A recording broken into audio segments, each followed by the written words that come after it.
What was the one thing that Barcelona fans never thought could be possible at the start of the season? Trophies. The answer is trophies. This Saturday sees Ronald Koeman's men contest this season's Copa del Rey final against a familiar face in Marcelino's Atletico Bilbao side at el Estadio de La Cartuja in Seville. Going into this final, Barcelona find themselves in another disheartening moment of the season after losing 2-1 in the latest El Clásico. A significant result, sure, but above all a scoreline that ended up by having a huge mental impact on the side. The potential idea of a season collapse could be looming in the mind of the Blaugrana players indeed. It could certainly be the case, but I may be no psychologist, but they should be using this detrimental series of events as a positive catalyst that could hopefully make them try harder and work better for this upcoming game. With it, a series of questions now pop up. Will the tactics remain the same? What can Koeman change for this game?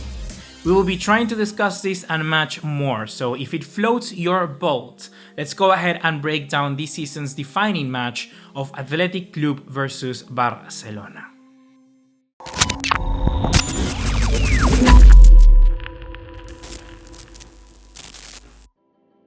What's going on, guys? ¿Cómo están? BugaLuis here, and welcome back to another video here on the channel. And I would like to begin this analysis by taking a look at what went wrong in the latest El Clásico. Because Marcelino is going to play a very similar style to what we saw from Zidane in that El Clásico.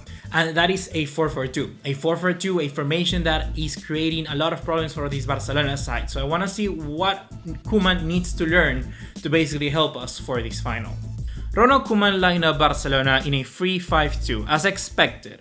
This formation has given a lot to Barcelona in recent games, as seen from the positive results.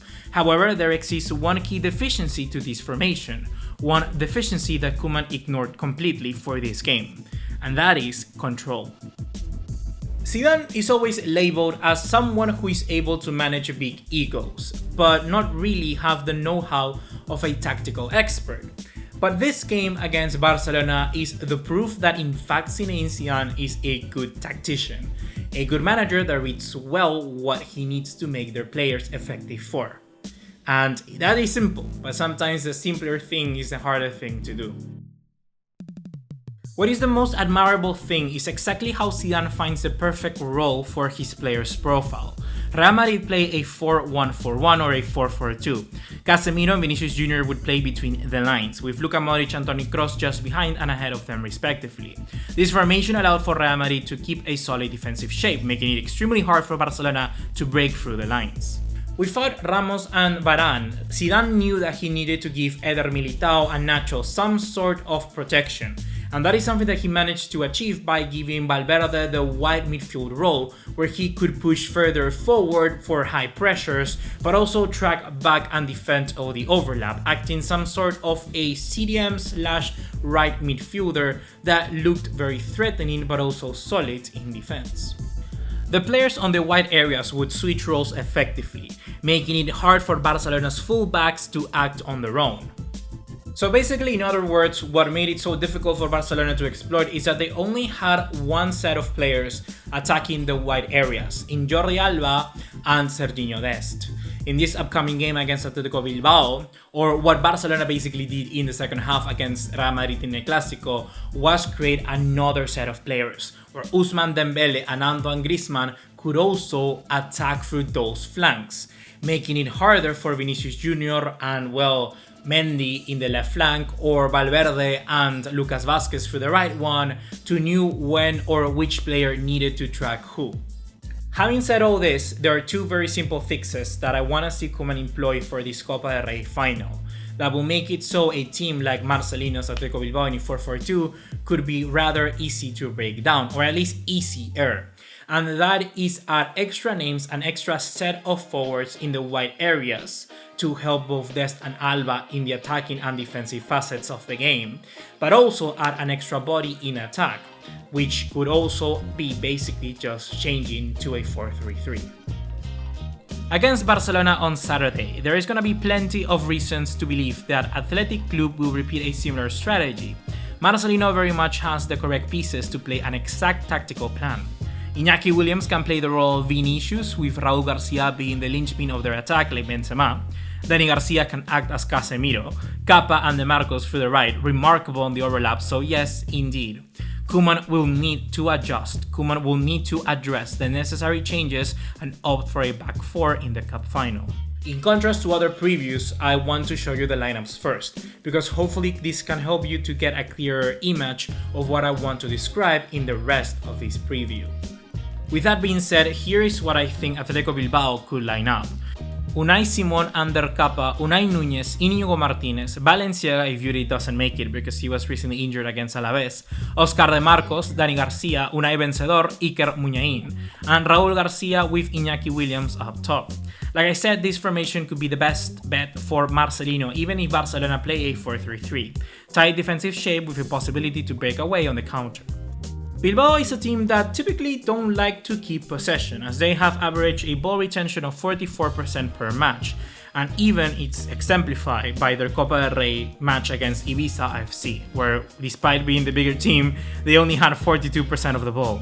In attacking phases, they generally attack on the left-hand side, with between 40 and 50% of their attacks being generated from that flank. For this, they have Yuri Berchiche providing with an Iker Muniain to thank for taking up most of the creative responsibility for the wider areas. In this team resurgence, it is Iker Muniain who stands up above the rest. Ever since Marcelino's takeover from Garitano, he looks a completely different player. Marcelino is a very intelligent manager and one that I really like. And if you don't remember, we've already lost against him in a Copa del Rey final before, so there is no excuses as to say why this might not happen again. Talking now about Barcelona, Koeman on the other hand will have to focus on the 2 wins the Catalan club already has over Marcelino's men. The last time that the two sides met, Barcelona won the match 2-1 at the Camp Nou and performed brilliantly with the scoreline flattering the backside. Barcelona in that game exploited Athletic Club through the wings and created multiple chances to score goals, with even the winner coming from a cross from Oscar Mingueza from the right hand side. Koeman with this should turn the lineup into something more akin of a 4-3-3, but capable to shift into a 3-5-2 for defensive assurance if it needs to be. And with that being said, well, this is my formation. I have Marc-André ter Stegen, Sergi Roberto, Oscar Mingueza, Clement Lenglet, Jordi Alba, Frankie de Jong, Sergio Busquets, Pedri in the midfield, and up top Antoine Griezmann, Lionel Messi, and Ousmane Dembele. The introduction of Antoine Griezmann in a Clásico was a really big breath of fresh air, and that is something that Barcelona must repeat in this game against Atletico Bilbao. The key is that we need to be very dynamic in the way that we play and adjust our team to their game plan. Griezmann's contribution in attack by linking up play is effective and can be somewhat underestimated. He might be invisible when it comes to actually finishing the chance, but at least he's good enough to find the pockets of space and accelerate the link-up play of the team. Messi and Pedri would surely benefit from this. De Jong, in my opinion, is now the key, the player to watch for this one, if I may say so myself. I initially anticipated a more threatening Real Madrid, for instance, in a Clásico, but Zinedine Zidane was smart to cower back into a defensive shape. Here is where, for instance, De Jong of the match against PSG showed how he could be effective in a libero role. Throughout the entire match, De Jong was an integral part of the ball retention and pushed it further forward, using his intelligent and swift passing to just create very good link-up play between the lanes to progress the ball from deeper positions neatly. De Jong executed 98 accurate passes with a 49.2 passing accuracy, and he also had 113 touches against PSG in the second leg. In this newfound position, while De Jong was a center back on paper, he played a role far closer to a single pivot, doing so with pure class and perfection. He was sort of like the CDM to Sergio Busquets, even though Busquets is already a CDM. Koeman performed these changes of introducing Griezmann and De Jong in the second half of the Clásico against Real Madrid. And basically my question is, why wait for substitutions where, for instance, you could do it right from the get-go? And if it needs to be, then revert back to a more defensive shape. Try to blast the team out of the water first rather than speculate like we did against Madrid in Valdebebas. The wide flanks of the team would also see some much needed improvement here in this formation. Dembélé would return to the wide areas where he's the most effective and he can exploit his space. Through the middle, he's still good, but when he's facing a high line. If this is not the case, then there shouldn't really be a debate of where he should play. If we analyze the games where Dembélé has been decisive, it's all against tight blocks. I personally remember the game against Cornellà, where Dembouz on the right was the key to get past a tie that was destined for penalties. Likewise, I also think that this would be the perfect chance for someone like Sergi Roberto to enter back into the first team. Perhaps not as a complete starter, but just to give Serginho Dest some sort of rest that he surely seems he needs. Alternatively, Roberto could also be the player to kind of drift inwards and be that extra man in the midfield so that when Barcelona are seen kind of threatened by the high pressure of Atletico Bilbao that surely will come at some point during the game, they have that extra man to help cover and break the press. The 4-3-3, in all honesty, looks perfect for this game. This is a match where Koeman must not have a static game plan, but one that reacts to whatever Marcelino's troops do. If Marcelino send them out to pressure very high, boom, change to a back 3.5 to Carrileros, bombing through the flanks. If then you have them changing to a, let's say, kind of defensive formation, Barcelona can go into a 4-3-3 and occupy more of the ball and then break them through the wide areas. This is something that we saw already against PSG, and I believe that PSG is probably away, is our Barcelona's best game so far this campaign. I don't know about you guys, but that game plan could be the one to make Barcelona lift their first trophy this season. The 2021 Copa del Rey final is nicely poised for fans of Spanish football. For Barcelona fans, it will ultimately show whether this team has overcome their psychological traumas of the past. But with Barcelona, you never know. So my prediction for this one is actually one where I see some optimism. Some optimism, but not much. I could really see Barcelona losing this one, but I would never predict against my own team. I do believe that this side can do it, but it's hard. It's gonna be hard for me to believe that they will actually do it convincingly. A 1-0 win with a potential for a last-minute Bilbao equalizer is on sight, and that's gonna be my prediction. A Barcelona that struggle, but Koeman will be intelligent enough to pull us out of this one.